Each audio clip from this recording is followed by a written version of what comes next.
எல்லாருக்கும் வணக்கம். நம்ம சேனல் புதுசா பாக்குறீங்க அப்படின்னா சப்ஸ்கிரைப் பண்ணுங்க. ஆல்ரெடி பார்த்துட்டு இருக்கோம். லைக் பண்ணி கமெண்ட் பண்ணி பென்ஷன்களை அப்படியே ஷேரும் பண்ணுங்க. நம்ம சேனல் மதகத ராஜா படத்தை தான் பார்க்க போறோம். மதகத ராஜா 12 வருஷம் கழிச்சு ஒரு படம் ரிலீஸ் ஆயிருக்குது அப்படிங்கிறது தான் முக்கியமான விஷயம். 12 வருஷம் கழிச்சு 12ஆம் தேதி ரிலீஸ் ஆயிருக்கு. ஸோ இது வந்து சுந்தர் சி சாரோட படம், விஜயாண்டி சாரோட மியூசிக், விஷால் ஹீரோவை பண்ணியிருக்காரு. இவங்க கூட எக்ஸ்ட்ரா அது பார்த்தோம்னா நம்ம வரலட்சுமி சாரத்துக்கு பார்த்து சந்தானம் சார், அஞ்சலி, லொல்லு சபா சாமிநாதன், இன்னும் பார்த்தோம்னா நம்ம சுந்தரராஜன் சார் நடிச்சிருக்காரு, நிதின் சத்யா நடிச்சிருக்காங்க. எக்ஸ்ட்ரா எக்ஸ்ட்ரா எக்ஸ்ட்ரா ஆர்டிஸ்ட் வந்து இந்த படத்தில் நிறையா இருக்காங்க. ராஜ் கபூர்ல ஆரம்பிச்சு நிறைய சொல்லிட்டே போகலாம். மனோபாலா, நம்ம மணிவண்ணன், சிட்டி பாபு, இப்படி நிறைய ஆர்டிஸ்ட் இருக்காங்க. அதனால நான் லென்த்தாலாம் சொல்ல விரும்பல. சரி, ஓகே. இந்த படத்தோட டியூரேஷன் டைம் அப்படின்னு எடுத்துட்டோம்னா 2.5 மணி நேரத்துக்குள்ள தான் இந்த படமும் டியூரேஷன் ஆகுது. படத்தோட கதை அப்படின்னு எடுத்துக்கும் போது சுந்தர் சி சாரோட படங்களை பொறுத்த வரைக்கும் பெருசாக ஒன்றும் ஸ்டோரி இருக்காது. அப்படி இருந்தாலும் ஒரு பழைய ஸ்டோரி தான். அதுவுமே இதுவும் பழைய படம் தான். இருந்தாலும் இந்த படத்தோட கதை அப்படின்னு சொல்லி பார்க்கும்போது நம்ம ஹீரோவோட சின்ன வயசுல 3 பெஸ்ட் ஃப்ரெண்ட்ஸ், மொத்தமா 4 பேர் இவங்க எல்லாருமே. ரொம்ப நாள் கழிச்சு ஒரு மாஸ்டரோட திருமணத்துல எல்லாருமே ஒண்ணா சந்திக்கிறாங்க. சந்திக்கிறப்ப தான் ஒரே ஜாலியா ரொம்ப நாள் கழிச்சு ஃப்ரெண்ட்ஸுங்கலாம் சந்திக்கிறோம் அப்படிங்கிறப்போ ஒரு ஜாலியா இருக்காங்க. அப்படி இருக்கிறப்போ சந்தானம் சாருக்கு அவர் வீட்ல அவர் ஒய்ஃபோட ஒரு பிரச்சனை இருக்குது. அந்த பிரச்சனை தீர்த்து வைக்கிறாரு.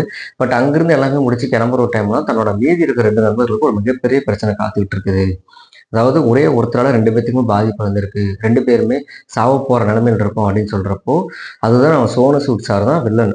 அவருனால தான் இவங்க 2 பேத்துக்கும் பிரச்சனை இருக்குது. இருந்தாலும் சோனு சூட் சார் பார்த்தீங்கன்னா, நெனச்சா சிஎம்மே மாத்தக்கூடிய ஒரு கேரக்டரா தான் இருக்காரு. நம்ம எதுவுமே இல்லாம இருக்கோம் அப்படிங்கிறப்போ, அவர் நம்ம எப்படி இருக்க போறோம் அப்படின்னு சொல்லி இவங்க 2 பேரும் பயந்துட்டு இருக்கும்போது, நான் அத சரி பண்ணி தரேன் அப்படின்னு சொல்லிட்டு, நம்ம ஹீரோ நண்பர்கள காப்பாத்த முயற்சியில இறங்குறாரு. அதுல ஜெயிச்சாரா இல்லையா? அதே மாரி இவர வந்து 2 பேர் லவ் பண்ணுவாங்க. வரலட்சுமி சரத்துக்கு முன்னாட்டும், அஞ்சலி ஆகட்டும். அந்த காதல் என்னாச்சு அப்படிங்கிறது தான் இந்த படத்தோட ஒன் லைனு.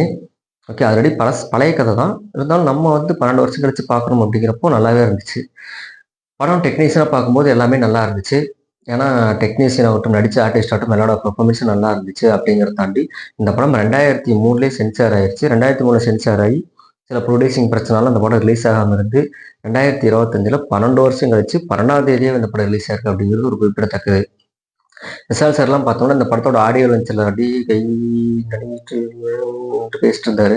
இதெல்லாம் வந்து நெறைய பேர் பரிதாபப்பட்டாங்க. திடீர்னு படம் ரிலீஸுக்கு முன்னாடி வந்து, எனக்கே கஷ்டமாயிடுச்சு, வருத்தமாயிடுச்சு என்னை பத்தி வீடியோல போடலாம் பார்க்கும்போது அப்படின்ட்டு தைரியமா எழுந்து வந்தாரு. இங்க கூட சிலர் என்ன சொன்னாங்கன்னா, "எல்லாம் படத்தோட ப்ரமோஷனுக்காக நடிச்சீங்களா கோபால்?" அப்படின்னு கமெண்ட்ல நெறைய இடத்துல படிச்சேன். இருந்தாலும் அவர்கிட்ட அப்படி ஒரு நோய் இருந்திருக்கலாம். இப்போ ஒரு தைரியமா படம் ரிலீஸ் ஆகுறப்ப தேத்தி வந்திருக்கலாம். அதுக்காக ஒருத்தர் வந்து குறை சொல்லக்கூடாது. விஷால் சார், பழைய விஷால் சார பார்த்தேன். செம்மையா பண்ணியிருந்தீங்க. ஆக்ஷன் ஆகட்டும், லவ் சீன் ஆகட்டும், உண்மையாலுமே சொல்லப்போனா, நீங்க எந்த படத்துல வாழ்ந்திருக்கீங்கல்ல அப்படின்னு சொல்ல தெரியல. இந்த படத்துல நீங்க வாழ்ந்திருக்கீங்க சார். ஒரு சைடு பார்த்தா அஞ்சலி, இன்னொரு சைடு பார்த்தோம்னா வரலட்சுமி சரத்குமார். அது அந்த கிணத்து சீன் ஆகட்டும், அந்த ஒரு பாட்டு நீங்களே பாடுனீங்களே, அந்த பாட்டு ஆகட்டும். இப்படி எல்லா சீனுமே ஜாலியா இருந்திருக்கீங்க. ஆக்ஷன் சீன்ல செம்ம ரிஸ்க் எடுத்திருக்கீங்க. அந்த 6 பேக் சீன்ல ஒரு கிளைமேக்ஸ்ல அது வந்து ஒரிஜினலா வந்திருக்கு. எடிட்டிங்கோ, கிராபிக்ஸோ இல்ல. அதுக்காக அவர் நெறைய மெனக்கெட்டு நடிச்சிருக்காரு. இன்னுமே பார்த்தோம்னா, அந்த கார் ரேசிங் சீன்லாம் இருக்கும். அதெல்லாம் டூப் போடாம அவரே எடுத்திருக்காரு அப்படிங்கிறப்போ, அதுவும் ஒரு நல்ல விஷயம் தான். விஷால் சாருக்கு இது ஒரு கம்பேக் படமா இருக்குன்னு நெனைக்கிறேன். அத தாண்டி பார்த்தோம்னா, நம்ம அஞ்சலி ஆகட்டும், வரலட்சுமி சரத்குமார் ஆகட்டும், 2 பேருமே சுந்தரி சி சார் படங்கள்ல வழக்கமா கிளாமருக்காக ஹீரோயின் படப்படுத்தப்படுறாங்க. அந்த மாரி தான் இந்த படத்துலயும் அவங்களோட ரோலுமே படத்துல இருந்துச்சு. சிட்டி பாபு சார் ஆகட்டும், லுலுசபா சாமிநாதன் ஆகட்டும், இவங்க கூட பார்த்தோம்னா நம்ம ராஜ் கபூர் ஆகட்டும், இப்படி நெறைய கேரக்டர்ஸ் வந்து கதையில அங்கங்க வந்துட்டு போறாங்க. நல்ல பெர்ஃபார்மன்ஸ் பண்ணியிருக்காங்க. மெயின் பார்த்தோம்னா, நம்ம மணிவண்ணன் சார்லாம் பார்க்கும்போது, நான் 90 கிட்ஸ் தான். அவரோட படங்கள் எனக்கு ரொம்ப பிடிக்கும். அதெல்லாம் பார்த்தோன்னா, நம்ம சத்யராஜ் சாரும், மணிவண்ணன் சார்லாம் ஸ்க்ரீன்ல அப்படியே வந்தாங்கன்னா, செம்ம காம்போவா அப்படி இருக்கும். அப்படி ஒரு மனுஷன வந்து தமிழ் சினிமா இழந்துருச்சு. அவர் இல்ல அப்படின்னு வருத்தம் இருந்துச்சு. பட் இருந்தாலும் மணிவண்ணன் சாரோட அசிஸ்டன்ட் தானே சுந்தர் சி. அப்படிங்கிறப்போ ஒரு படம் எடுக்காம வந்திருப்பாரா? இந்த படத்துலயும் மணிவண்ணன் சார் இருக்காரு. அத டைட்டிலே போடுவாரு. என் குருநாதர் அவருக்கு என்னோட இதய அஞ்சலி அப்படின்னு சொல்லி. இருந்தாலும் மணிவண்ணன் சாரும் ஒரு 20 நிமிஷம் படத்துக்குள்ள வருவாரு. அவரும் குடுத்த கேட்ட நல்லா இருந்துச்சு. எனக்கு ஒரு மெய் சிலிர்ப்பா இருந்துச்சு. மணிவண்ணன் சார ஸ்க்ரீன்ல பார்க்குறோம் அப்படிங்கிறப்போ, அதுவுமே நல்லா இருந்துச்சு. முக்கியமா சொல்லப்போனா மனோபாலா சார், அவரோட கரியர்லயே அவர் கண்டிப்பா இருந்திருந்தா அந்த படத்த வந்து எல்லாருமே அவர கூப்ட்டு பாராட்டி பேட்டி எடுத்திருப்பாங்க.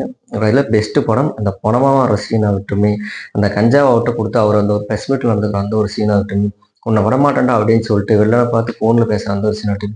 இப்படி எல்லா சீனுமே மனோபாலா சாரோட காமெடி பிச்சு உதறிட்டாங்க. நெறைய இடங்கள்ல மனோபாலா சார் சீன் தான் சிரிச்சுட்டேன். சந்தானம் சார் அப்படின்னு சொல்லி எடுத்துட்டோம்னா, சொல்லியே ஆகணும். அண்ணன்லாம் வந்து நான் அண்ணன்கிட்ட கிட்டத்தட்ட ஒரு 3 டைம் பேசியிருக்கேன் நேர்ல பார்த்து. இருந்தாலும் ஹீரோ ஆனதுக்கப்புறம் ஒரு ஸ்க்ரீன்ல பார்க்குறப்போ, அந்த ஹீரோயிசம் அப்படிங்கிறப்போ அந்த காமெடி கம்மியாகும். படங்களும் குறைய ஆரம்பிச்சிரும். அப்படிங்கிறப்போ நெறைய பேர் ரசிகர்களுக்குலாம் மறந்துடும் அப்படின்னு இல்லாம வருஷம் ஒரு 3 படம், 4 படம் ரிலீஸ் ஆகும் அப்படின்னு சொல்லி சொல்லியிருந்தாரு. பட் இருந்தாலும் அவர் அந்த காமெடியா பார்க்கும்போது, இந்த படத்துல சந்தானம் சார் வந்து விஷால்லாம் ஹீரோ இல்ல. சந்தானம் சார் தான் இந்த படத்துல ஹீரோ. அவர் இல்லைன்னா அந்த படமே இல்ல அப்படிங்கிறப்ப அவரோட ஆக்டிங் வந்துச்சு. அதுவும் அந்த மாமியார் காமெடிலாம் பார்க்கும்போது, அப்பா!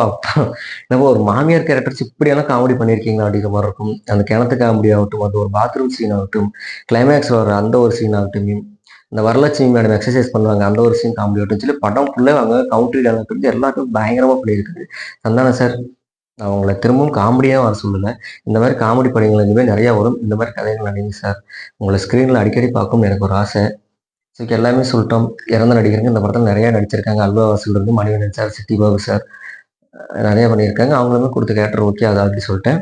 நம்ம ஹீரோவுக்கு அப்பாவா சுந்தர்ராஜ் சார் நடிச்சிருப்பாரு. அவருமே ஒரு சில காட்சிகள் வருவாரு, போயிருவாரு. படத்துல எல்லாமே பாசிட்டிவ் தான். இருந்தாலுமே பார்த்தோம்னா 12 வருஷம் கழிச்சு படம் ரிலீஸ் ஆகுறப்ப சில காட்சிகள் அப்ப எடுத்தது தெரியதான் செய்யுது.